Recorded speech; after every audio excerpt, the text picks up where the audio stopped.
Saya bingung Ustaz. Baik, mari kita lihat. Ketika saya jadi imam sholat di kota Padang, saya sir zikirnya Ustaz. Namun ketika di kampung saya, zikir dengan jahar Ustaz. Ketika saya bertanya sama Ustaz, zikir jahar dilarang oleh Allah. Apa yang harus saya lakukan? Bagaimana bisa dilarang? Oh, hadisnya sahih dari Ibnu Abbas radhiyallahu taala anhuma. Ibnu Abbas berkata, "Kunna la na'rif in qada'a as-shalah illa bi sawti takbir." Kami tidak mendengar suara-suara itu pasca salat, kapan berakhir salat, kecuali zikir-zikirnya orang setelah salat. Takbirnya kedengaran. Allahu Akbar, Allahu Akbar, Allahu Akbar. Dari subhanallah, hadis Muslim nomor hadis 571. Setelah selesai subhanallah, alhamdulillah, Allahu Akbar. Ini kedengaran Allahu Akbar, Allahu Akbar. Oh, udah selesai nih. Udah selesai nih. Ya. Setelah itu ada yang sir. Pertanyaannya kapan? Sir kapan jahar? Ilmu itu yang penting. Jangan sampai kita hukumi ini salah, ini bid'ah, tapi kita nggak tahu kaidahnya. Nah, mari saya ajarkan pertama kali gini. Awal mula ajaran Nabi zikir itu dengan jahar. Awal mulanya.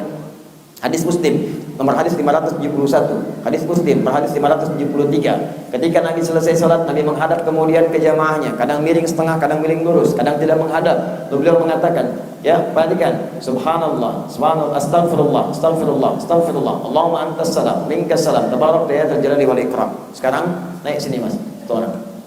Naik sini, ada apa? Bagus ya, nanti ini colek itu sampai ke belakang, tidak ada yang naik. Minta mic-nya satu. Minta mic. Ini bisa kan? Jazakallah khair. Salim aja deh. Pegang nih.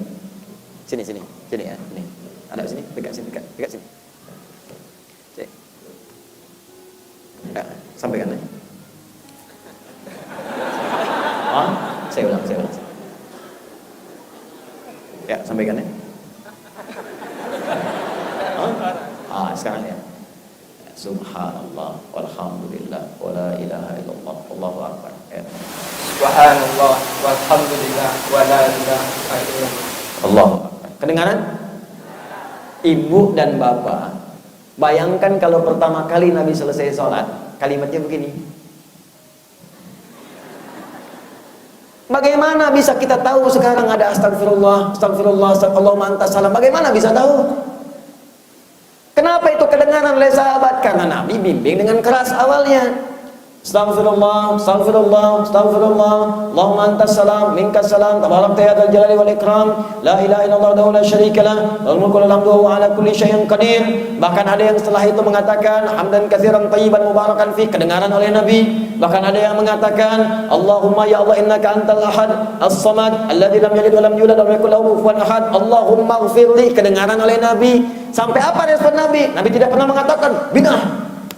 Tidak. Yang Nabi katakan, ara'ait laqad du'ita bi asma'illahil a'zam, idza du'iya biha ajab wa idza su'ila biha ata. Kata Nabi, tahu dari mana bahasa itu? Cara begitu, engkau baru meminta kepada Allah dengan namanya yang paling agung. Jika diminta dikabulkan, jika dimohonkan langsung diberikan.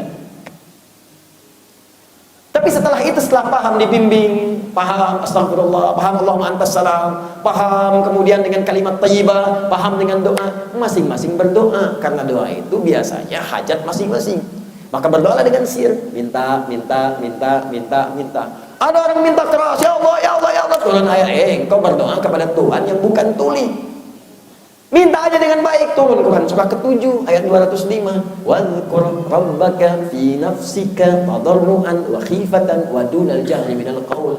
Kalau mau minta sama Tuhan, minta yang khusyuk, enggak perlu kencang-kencang begitu. Kencang itu tak beraturan, minta mengganggu pada yang lain. Turun ayat tadi, minta dengan khusyuk, engkau lirih pun dikabulkan. Engkau minta pada Tuhan yang pendengar, as-sami', bukan Tuhan yang tuli. Jadi yang dimaksud ajaran tadi jahar itu bimbingan kepada orang-orang yang baru mengenal zikir, atau orang-orang yang baru belajar, atau yang dibimbing. Silakan bimbing.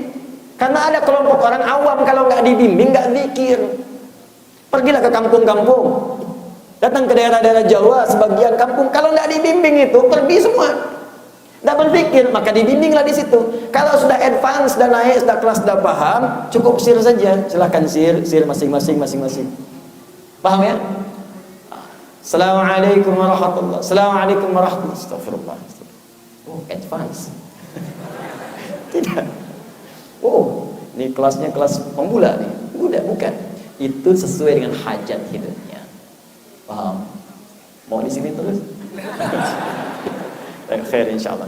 Jadi boleh jadi Anda pulang ke kampung masing-masing, lihatnya masih ada yang dibimbing. Mungkin tuh orang awam yang butuh bimbingan, dibimbinglah, enggak apa-apa.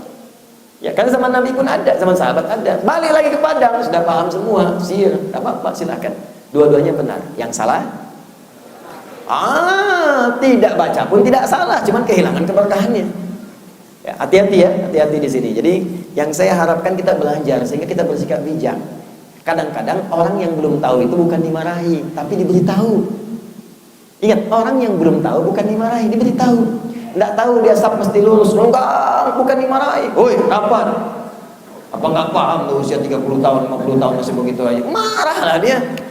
Ya, saya ini udah lama di masjid ini, udah 10 tahun saya di sini. Jawab tuh, padahal masjidnya baru 5 tahun.